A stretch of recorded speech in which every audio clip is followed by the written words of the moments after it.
Hey guys, it's Jason with the Board Game Mechanics, and today we're going to take out a little card game from Portal Dragon Games called Palm Island.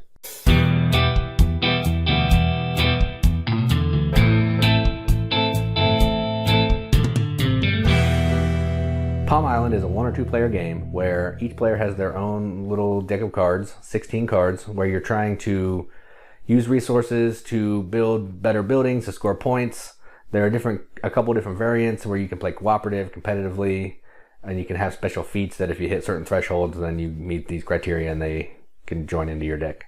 So yeah, that's a little quick overview. Let's go down to the table, see how it plays.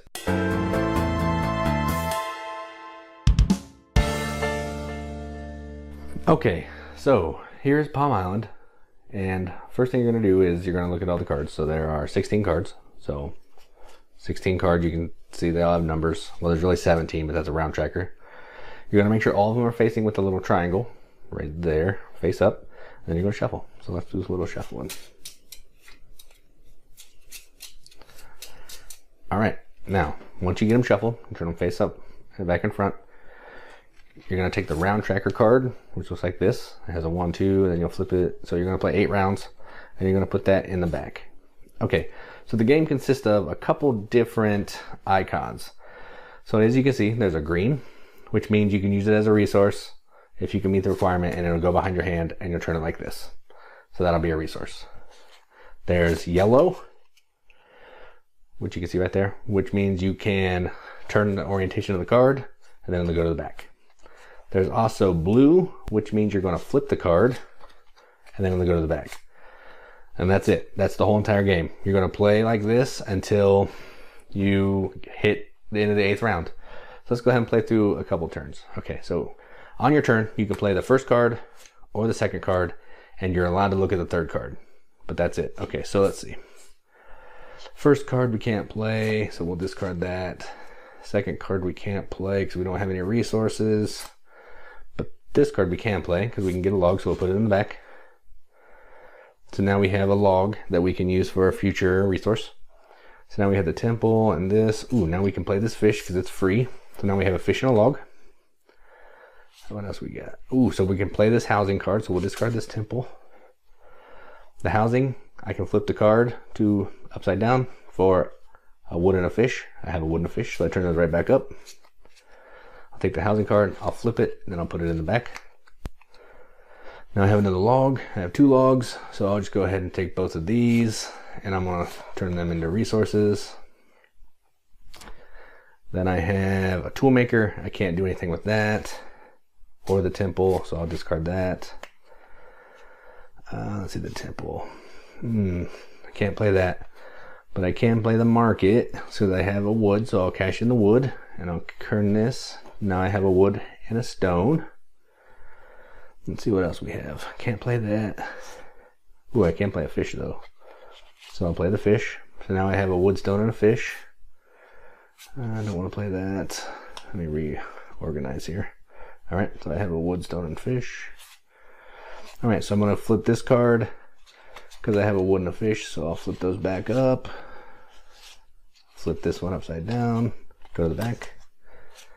So now I have a stone. Now I have a fish.